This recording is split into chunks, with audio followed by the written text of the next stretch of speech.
Good afternoon, and welcome to Gator's Garage, the home of all things historical gaming in and around the lovely city of Savannah, Georgia. We have with us today a special guest, Mr. Mitch Mitchell, the director of Skirmish Game Con, and we're going to be having a Q&A with him today and find out a little bit about his background and about the con's background and finish up a little smarter than what we started. Before we get too deep in, just let me remind you to do the YouTube things, like, subscribe, share, help us get the good word out. By the way, congrats to the channel. We just topped 200 subscribers, and that is absolutely Oh, fantastic. So y'all keep up the congrats. good work, and we will too. So Mitch, good to have you with us this evening. Hey, good evening, Mike. How are you? I am excellent. Thank you.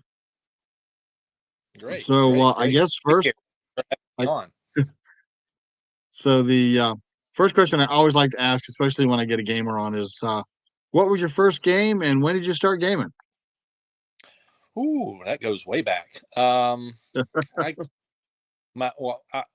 maybe once or twice a year, I could talk my dad into playing Battleship with me, and he'd always beat my behind. But we had fun with that. But I think really my first real game that got me, my mom, who was I was surprised that she got this for me. She got me the old Battle Masters game. Do you remember that it came out? Wow. Battle Yes. Master. All the figures were produced by Games Workshop, but it was actually, I think, a Milton Bradley game. Not quite Yep. sure. It had a big plastic mat, and she got me that for Christmas one year, and I must have played and beat every one of my brothers, and I was the youngest of brothers, so I was very proud of that. Um, but it had the trays and the movement and the dice and everything, and that was probably my first real type of war game, I should say. Sadly, I do Right. not have it more, but it is a very fond memory when I do see people playing it or posting about it online. So yeah, Yeah. Battle Masters. Yeah. And I have seen a copy of that, and yeah, it is a classic rank and flank. So there you go. Well, fantastic. And then it was off to the races. Right. So That there was you probably go. Uh, the late 80s, I think, maybe 87, 88, whenever it came out. I mean, I got it that right. Christmas. Wow. Lucky Yeah. you. I think my first war game was probably Milton Bradley. There it is, Milton Bradley again. Yeah. Yeah. Either Tank Command or I think Tank Command would have been my first war game. Okay. And then right behind that was Broadside. So Oh yeah. yeah, yeah. Yeah, I have a copy And now look, of Broadside. It's right up there. do Yeah, you? yeah, Broadside. Yeah, I do. I have a full Yeah. complete copy. I don't think maybe only one sword's broken. Yeah, yeah. Wow. I It's think it's yeah, mine it's is it's long still a since good gone game. after. Say again. I said it's still a good game, and there's some optional rules on Board Game Geek you can download and try them out. So it's still fun. Ooh, yes, yeah. Big tip of the hat to Board Game Geek. Could do a whole episode just on those guys. They're a real support of the hobby. So Oh yeah. you roll forward, and now you're well. I guess we'll keep it a little personal yet. Do you have a favorite game these days, or does it depend on the week? It probably depends on the hour. But I'm kind of like some of my own games a little bit more. I'm a little biased in some of my own games, but there's lots of others I do like.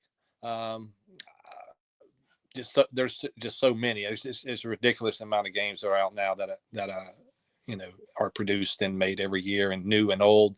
So, but yeah, I couldn't name it one base game, Understand. but I think there's a I lot. think we're in the biggest golden age since probably the mid '80s.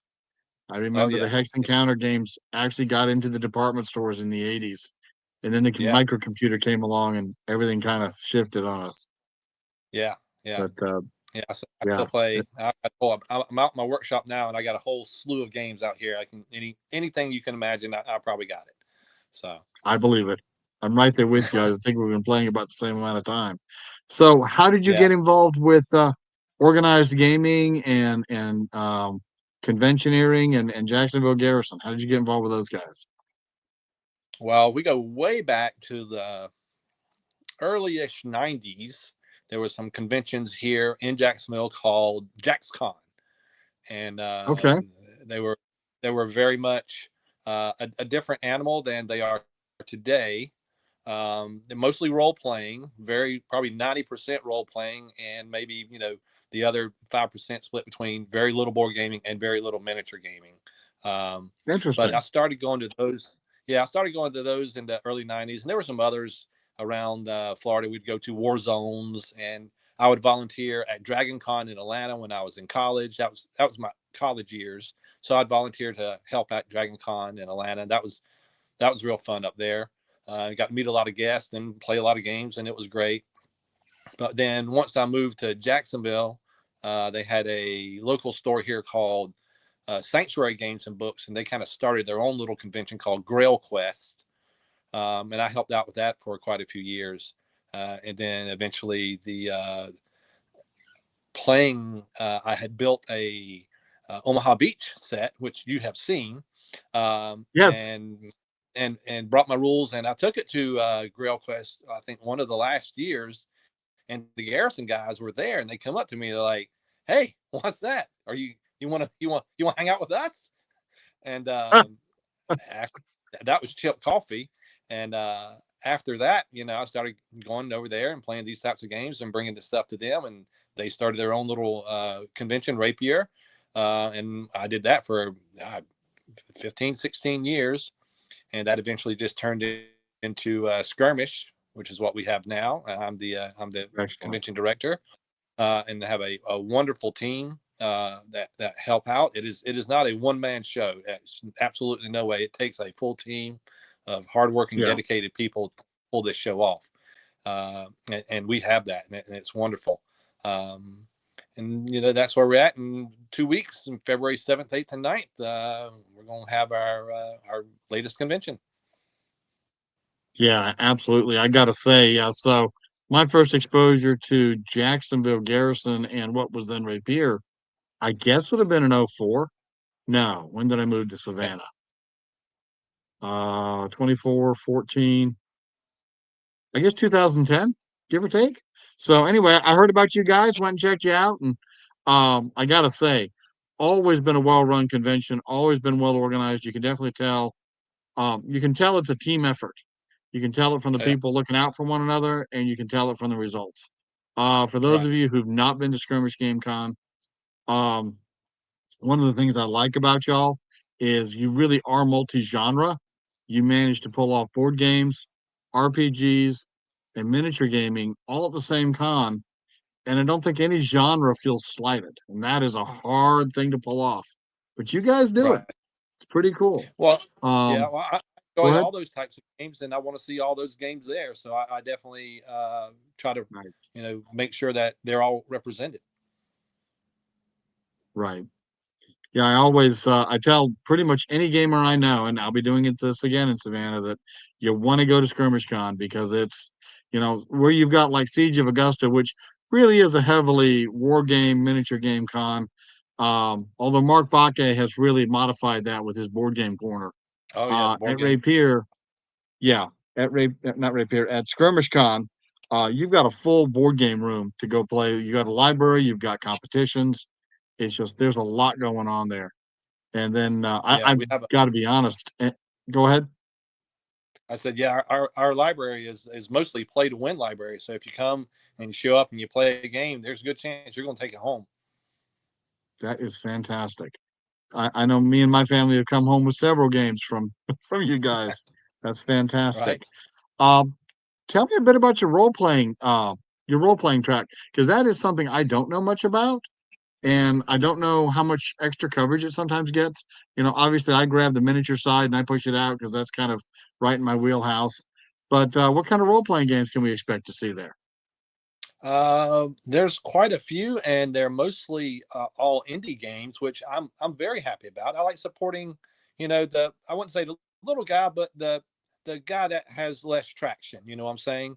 Yep. You can go to any game store or any group anywhere and play D&D anytime you want, really. But these guys Right. coming in here and they're running different games. Mickey Barfield is coming in with his sets of games. There's a Wasteland Sagas, I believe, which is a post-apocalyptic game. And he's got some other games he's running as well. They're coming in with There's also some mainstream games too. There's a Call of Cthulhu game, which Call of Cthulhu always pulls in at conventions. Everybody loves playing Call of Cthulhu. And Absolutely. Ryan We all said, want to go crazy. right, yeah, Ryan Sesney from Java House. I think he's going to be running that. And then James Benita has got his own little system that he's running. I say little system. That's not an insult. I think it's a D20 alternate game. I'm not really sure what he calls it. I'm sorry, James. But he's running that like 6 or 7 sessions like every day. And he's got a great terrain set up if he brings the same ones as before. So it's a very intriguing game. So yeah, there's lots of going on for role playing. If you're not into board games or miniature games, there's like over 100 hours of role playing going on. You can't play them all. That is awesome. And I have to say, I have seen role playing in recent years kind of getting back to its miniature wargaming roots. You're seeing a Yes. lot more role playing games with terrain, figures, Oh yeah. really much more immersive. Yes. Yes. Very much so. Yeah. All these guys come in and they bring it's got nice, eye candy for the table presence, and this all set up, and yeah, everything looks really great. It's not just the old mind's eye theater, just a sheet of paper. No, they've got setups now. It looks great. That's awesome. And it looks great. I like that element as well. It's the same thing with the tabletop miniature gaming. I like the element of not only having a good game to play, but as someone who maybe walks in as a visitor, you can almost immediately get a sense of what's going on just by looking at the table. And Right. that's kind of cool too. And of course, helps attract people to play. Right. Right. Board games are along that same path now with the very big table presence, how they look and everything. They're like, wow, what is that game? It looks, great, and we got a lot of good board games being demoed and run and played too. Uh, Java Game House is running quite a few games for us, as well as our other, normal patrons or attendees that come to the convention. So I think there's Right. like over 30 plus scheduled board games, not including, Wow. like I said, the play to win library. So I mean Yep. that room will probably be very busy weekend as well. Yeah. About the board games, I mean, I tend to be all over the map in what I play. I know this last weekend, me and Brent played Bolt Action, and then Brent and Gabby played Terraforming Mars. Yeah. We played a Oh yeah. quick game of Terraforming Mars. Only took about 3 hours. But yeah, Yeah. Only the, 3. Yeah. we No, did good, right? no, I love board games too, all the way from Axis and Allies to Zombie Side to, really all the new stuff. I Sure. love it all. I know I used to make a habit. I don't think I did last year just because I'm being a vendor, I'm so busy. But the last couple of years I went to that con, we did Twilight Imperium on Sunday. And it made for getting home Yes. late Yeah. on Sunday, but oh my gosh, it was fun. Oh, So those guys will set up Sunday morning. They'll play 8-10 hours of Twilight Imperium. I don't think there's one this year, we but did. there have been in the past. Yes. Yes. And always a full table. And that's saying Oh, something because oh that yeah, game takes a lot of sometimes 2 tables. investment. Yeah. Yeah. It's amazing. And then on the miniature side of the house, of course, we got a bunch of demo games going on. Any Oh particular yeah. tournaments you'd like to call out for the miniatures? Oh well, let's see. We've got a game that's 25 years old that's having their own tournament again. Our second year in a row for the Mornheim tournament from GW There back we from go. 1999. Those guys come out, and let me tell you, you want to see some good looking tables. Uh, yeah, those guys have some great looking tables. Greg Hurst is the tournament organizer, and yeah, he Hmm. brings quite a crew with him, and yeah, that's going to be great. It's a 2-day tournament, Saturday and Sunday for Mordheim, and then we've got Fantastic. 2 OPR tournaments. We have Grimdark Future, which is Right. 40K sci-fi-ish, and then we Right. have an Age of Fantasy, which is the fantasy side on Saturday, and those are OPR, and we have official OPR recognition and supposedly prize support if it shows up in time that they've sent me for our OPR players. Um, there's also Fantastic. a BattleTech tournament that we're having going on in the main room. Some of the guys from Ocala is running that. And BattleTech's God, that's been popular for years and years, and it has has no bounds of stopping either. We have lots of Mm-mm. demos of BattleTech games going on besides the tournament. You can come in and play BattleTech almost every session if you wanted to. Yeah, so BattleTech's going great. And that's our 2 tournaments and our Mornheim tournament. Yeah, so it's for tournament wise. And once again, like I said before, I like to help out, the tournaments that aren't as popular. If you want to go and play, Warhammer, you can do that almost any Saturday at any local store, wherever you're at. But, you want to come play an Right. OPR tournament or a Mornheim tournament. Where are you going to play that at? Right. So I really like to support Well, those types of smaller type tournaments. and I think that's one of the reasons you and I have always clicked well too. Is I've always been, a rather independent sort when it came to my gaming. Now, Gator, of course, our cornerstone is Warlord Games, loved to death. Um, Right. and partly we like them because they came on the scene as the young upstart and really shook everything up. Sure. Kind of gave historical gaming that first class treatment when it came to rules presentation. But I like War Right. Games Yeah. Atlantic for the same reason. You like the little guys. They're Yep. little guys coming in, starting to bring just really good value. That's often what you find with those third party games is the value they bring for, for Right. example, 1 page rules. Their rules are free, and I think for $5 you can get their full rule book, which is still a fantastic price. And they have Yes. an army builder already on their website where you can build both the fantasy and the science fiction side of things. So yeah, Yeah. big tip of the hat to 1 page rules. And then our friends at Yeah. BattleTech I think too. Go ahead. I said I think 1 page rules. They've got a Kickstarter or some type of funding coming out this year of getting out a lot of their games with miniatures and dice and a whole bunch of other official stuff. Yeah, yeah, they've really put a big push on putting their own minis out, and they look great. They're just gorgeous Yeah. miniatures. And then on the BattleTech side of the house, BT's been around shoot since we got started in the hobby. Literally, I have a copy of second edition City Tech and BattleTech. Picked them up both up in '86, and so I've been fooling Right. around with that universe a long time. And then this recent resurgence that they've had, especially with Alpha Strike, just Right. amazing. And Catalyst Games is another one of those companies that makes a number of free resources available. You can download. I don't have the link handy, but you can look around and find it. But it's possible to find approved BattleTech record sheets and Alpha Strike sheets approved by Catalyst, and Right. they say download and play. They want you playing, and I really like that. I appreciate that a lot. Yeah. So that's fantastic, What man. I It's going to be a love good about con. BattleTech is, yeah, 30 something years later, those BattleTech rules are mostly the same. They've not changed a Yes, whole lot in all these years.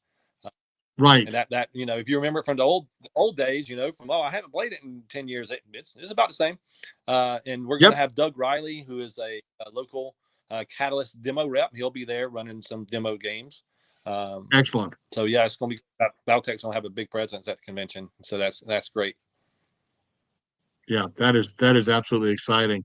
And I remember just what you said. I think I went, like I say, I got into the game in '86. I don't think and I got really into it. I really fiddled around with it a lot. Didn't play a lot, but you know how it is. When you don't have a lot of people to play with, you at least learn the rules, right? And so Right. I went like Yeah. probably 20 years. And I remember playing a couple guys in Augusta, literally 20 years later. And I was able to pull up a mech sheet, brush up on the weapons rules, and I was playing competitively. And that's another thing about many of those third party rules is you're not going to see them change every 2 years, unlike certain people who shall remain nameless to protect the guilty. But they tend to generally tend to Right. keep their rules pretty locked down. Yeah. Starfleet Battles that we carry is another one of those games that if you played in the '80s, you could pretty much pick up a starship today with the current rules and sit in the captain's chair, and you wouldn't see too many strange things that you couldn't keep up with. And in my mind, those are the marks of the good games. You know, Right. is your Right. rule system stable enough to survive decade after decade of players pushing and pulling and tweaking? And Right. again, tip tip of the hat to the BattleTech people. That's exciting.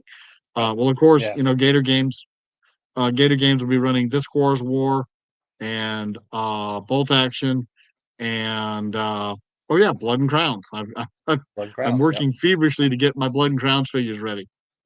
Yes, sir. So really, really looking forward to seeing that. And I got to say too, probably after the Augusta crowd, the Jacksonville crowd has probably become my new home. You guys are very much like my gamer family to me. I know all you guys. It's Oh, pretty cool. we love having you there, Mike. Absolutely. So if you got a new person coming to the con, what would you tell them?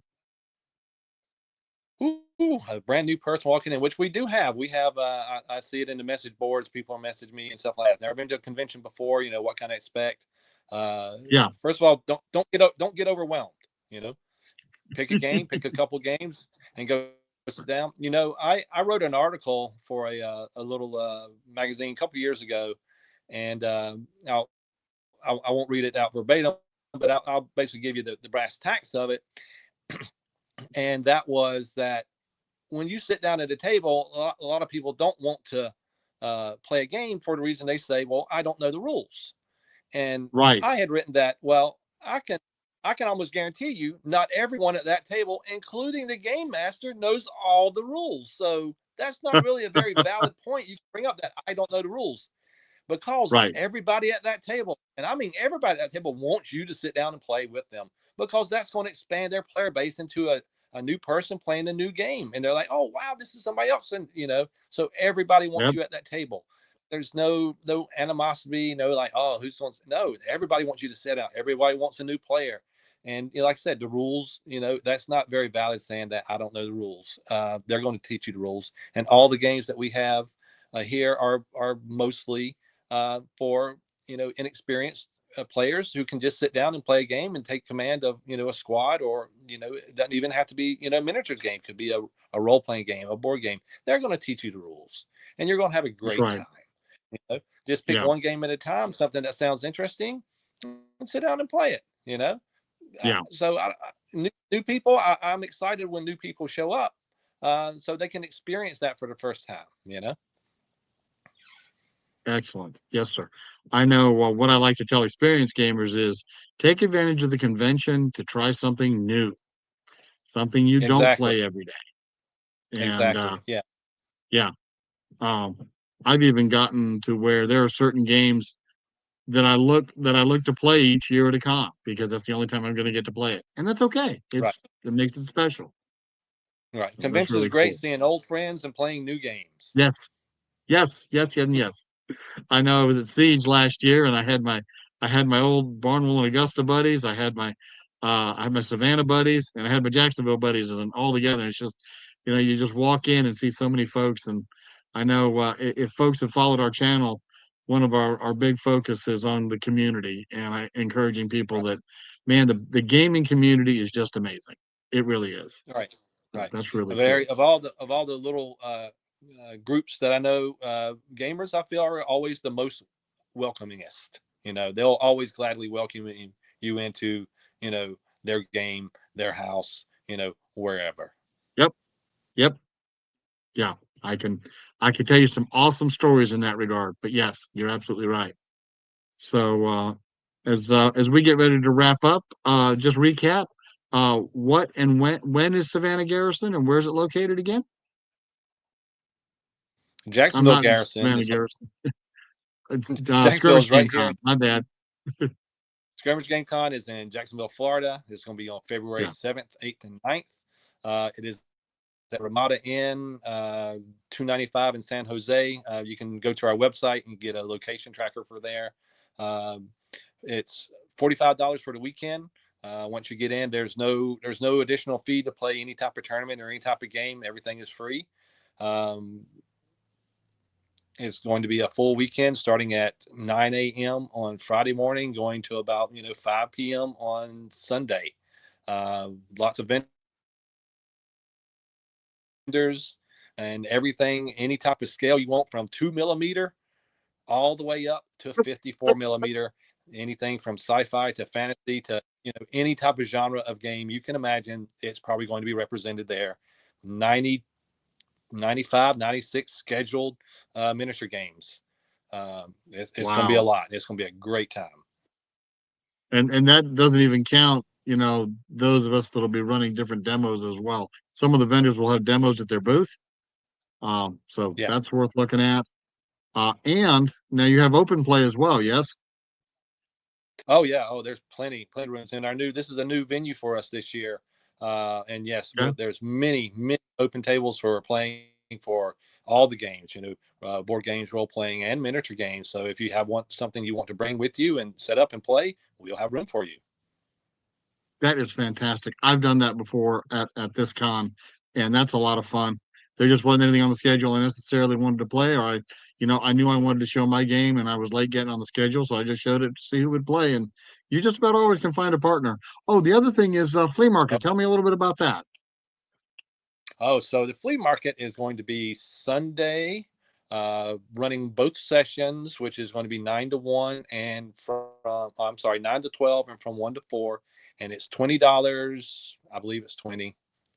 It might be 30. I'm not sure. It's on the website. But the price is There you per go. table for that entire session, and you can bring and sell, anything gaming or even non-gamer related, whatever you think you would like to sell, within reason, of course. Uh, any scale, any game, sci-fi, fantasy, action figures, books, rules, comics, whatever. But that'll be running all day on Sunday, starting with the All morning day. session and into the afternoon session as well. And I would encourage everybody to check out, on top of the vendors, check out the flea markets, because I tell you, there is gold in them flea markets sometimes. I know Right. Oh yeah. Yeah. I picked up a mint copy of the old Avalon Hill Little Round Top game in mint condition Okay. for $5. I Yeah. was Yeah. You like, can't do that. oh my gosh. So yeah. So Right. there's definitely values and deals to be had there. And the gamers aren't looking to necessarily get rich. They want to get these out of their garage. Maybe get them some more treasures so they can buy some more goodies. You're trading treasures with your neighbors. What you're doing. I've always said, I'm Exactly. getting something, get rid of something, I'm getting something else. We also have That's our raffle. Our raffle is at 8:30 on Saturday evening in between sessions, and there's a okay. huge assortment of games supplied by local people. Some game companies, Gale Force 9 has donated a massive amount of games to our Play to Win and to our raffle. Ooh, Along with GMT, they have supplied some games as well for us. And PSC Games, Plastic Soldier Company, has provided some board games as well for us for our Play to Win. So we get a lot of support from the industry, and I can't thank all of those people enough for doing that. fantastic. That is again one of the hallmarks of the industry is everybody involved pretty much does business and does life with an open hand, and that's part of what makes it so much fun. So that's Right. really fantastic. All right. Well, Mr. Mitch, thank you for coming on tonight. And I know I'm looking forward to going to SkirmishCon. I've got my games planned. I've got my stock ready, and I'm already letting people know that I'm on the way. So I'm looking forward to going down there and again seeing all my Jacksonville buddies. If you're watching this, I would encourage you to come. And again, grab the video, like, share, make a comment. I always say if there's something you'd like to see Gator Games cover, you can drop a question in the comment section below, or you can send an email, and all that contact information will be in the links below. We'll also have a link to SkirmishCon in the section below, and the Facebook group for the Jacksonville Garrison. So if you want to get involved with those folks, they would be happy to have you. I know Yeah. the Gators; they are definitely Gator approved. Thanks for All having right. me, Mike. Okay. And I hope everybody makes it. And if you see me wandering around, say hey. All right. Let's